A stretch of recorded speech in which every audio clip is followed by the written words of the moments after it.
Crime thrillers படம்லாம் பெருசாக வருதில்ல, ஏதாவது 1-2 படம் தான் வருது. இந்த படத்தில் என்ன பண்ணியிருக்கீங்க? இந்த படத்தில் நான் தான் லைனாக ஒரு கேரக்டர் பண்ணுறேன்.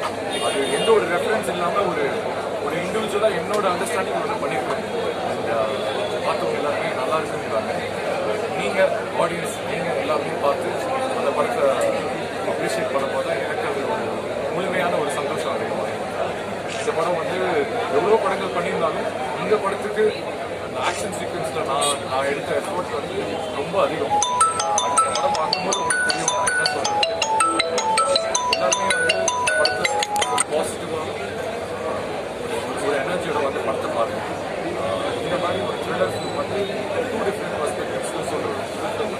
என்ன பொறுத்தவரைக்கும் தமிழ் சினிமாவில் வந்தது ஒரு புது விதமான அட்டம் தான். பட் எட் என்டர்டெய்னிங்காகவும் இருக்கும், என்கேஜிங்காகவும் இருக்கும், சீட்டோட எக்ஸ்லேயும் இருக்கும். Second of